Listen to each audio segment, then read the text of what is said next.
Tagore school बावड़ी की online class में आप सभी का एक बार फिर से स्वागत है। सभी स्टूडेंट को गुड मॉर्निंग। आज हमारा नेक्स्ट डे हो गया है, तो आज हम अपना जो पांचवा क्वेश्चन है वो पांचवा क्वेश्चन देखेंगे। तो मेरा बताया हुआ है आपको कि कोई भी पर्सन दिया हुआ आ जाए, कोई भी पर्सन दिया हुआ है और उस पर्सन में क्या दिया हुआ है जी, अनुपात दिया हुआ है। कोई भी पर्सन दिया हुआ है और उस पर्सन में हमें क्या दिया हुआ है, अनुपात दिया हुआ है। तो जब अनुपात दिया हुआ हो तो उस पर्सन में जो अनुपात है उसको हम किससे गुणा करवाते हैं, एक्स से। तो एक्स से गुणा करवाने पर हमें वो संख्या है वो हमें प्राप्त हो जाती है। तो यहाँ क्या दिया हुआ है, दो संख्याएं हैं, उनका अनुपात 5:3 है। जो संख्याएं दे रखी है उनका अनुपात कितना है, 5:3 दे रखा है। तो हम क्या करेंगे, इन अनुपातों को किससे गुणा करवा देंगे, एक्स से गुणा करवा देंगे, तो वो संख्याएं हमें प्राप्त हो जाएगी। तो लिखते हैं माना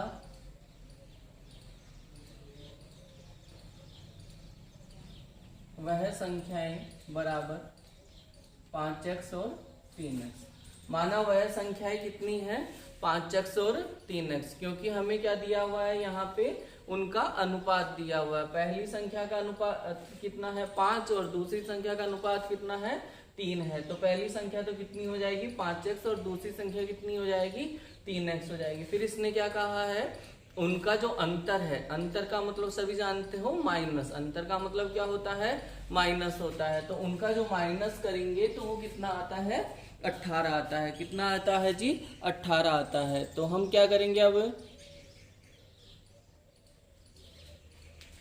हाँ अब हम देखेंगे यहाँ पे प्रश्नानुसार।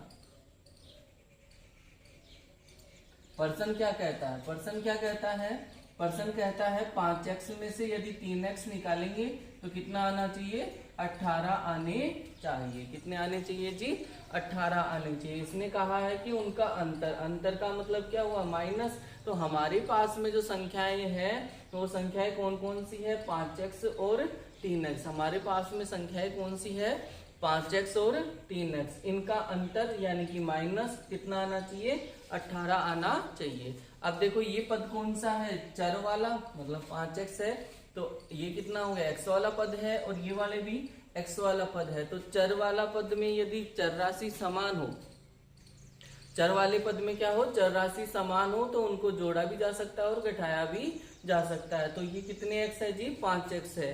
कितने x है, 5x है। उनमें से कितने x निकाल दे, 3x निकाल दे। 5x है हमारे पास में, उसमें से कितने x गए जी, 3x गए। कितने गए, 3x गए। तो कितने रह गए हमारे पास में, 2x रह गए। तो यहाँ पे 5x माइनस 3x करेंगे तो कितने आ जाएंगे, 2x, और उस तरफ में कितना हो जाएगा, 18 हो जाएगा। हुआ सरल अपना समीकरण। अब इस समीकरण में हमें क्या करना है, x का मान निकालना है। इसका किसका मान निकालना है, x का मान निकालना है। तो 2 है वो x के साथ में क्या संबंध बनाते हैं, गुणा का संबंध बनाते हैं। उधर लेके जाएंगे तो किस में चले जाएंगे, भाग में चले जाएंगे। तो 2 यहाँ गुणा में है, उधर लेके जाओ भाग में चले जाएंगे। तो x बराबर 18/2। x बराबर कितना हो गया जी, 18/2। अब जब 18 में हम किसका भाग देंगे, 2 का भाग देंगे, तो 18 में 2 का भाग दिया तो कितना आ गया जी, 9 आ गया। कितने आ गए, 9 आ गए। हमें देखो x का ही मान ज्ञात करना था और x का आ गया, तो लिखेंगे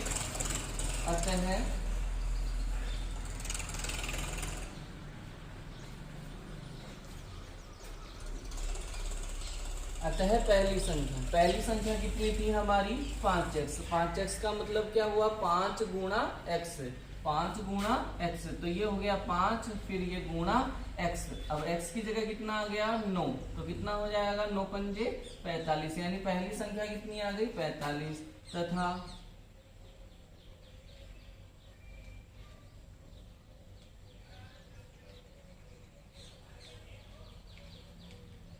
बात करें दूसरी संख्या की, बात करें दूसरी संख्या की, तो दूसरी संख्या हमारी कितनी है, दूसरी संख्या है हमारी 3x। दूसरी संख्या हमारी कितनी है जी, 3x है। तो 3 गुणा x हो गया। तो कितना हो जाएगा 3 गुणा x, x का मान कितना आया 9, तो 9 तिया कितना हो जाएगा 27, 3 तिया 9, 9 तिया 27। बात एक ही है, 3 को 9 से गुणा करो या 9 को 3 से गुणा करो। तो पर्सन एकदम इजी पर्सन था, सरल पर्सन है, अच्छी तरह से आप देखोगे तो आपको आ जाएगा। तो एक बार मैं वापस से पुनः बताता हूँ कि यदि किसी पर्सन में संबंध दिया हुआ है तो जो दूसरा वाला है उसको x मानकर आपको पर्सन को सरल करना पड़ता है। दूसरी बात, यदि किसी पर्सन में अनुपात दिया हुआ है तो उस पर्सन को अनुपात जो है उसको आप x से गुणा कर दो, x से गुणा करने के बाद में वो राशि आपको प्राप्त हो जाती है।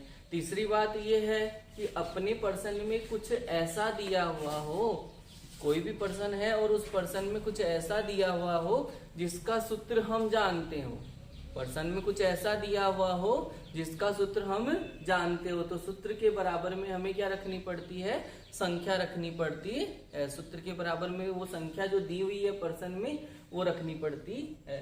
तो ये आपका 5वां क्वेश्चन था। अपनी क्लास जो अगली है, ये आज की जो क्लास है वो थोड़ी छोटी इसलिए की है मैंने क्योंकि अगला जो क्वेश्चन है वो थोड़ा सा बड़ा है, लेंथी है, इसलिए इस क्लास में हो नहीं पाएगा, इसलिए आज की क्लास थोड़ी छोटी है। कल की क्लास होगी जो अपनी रेगुलर, जितनी रेगुलर होती है क्लास उतनी ही अपन करेंगे। तो ये आपका 5वां क्वेश्चन कंप्लीट हुआ। कल अपन देखेंगे अपना 6ठा क्वेश्चन।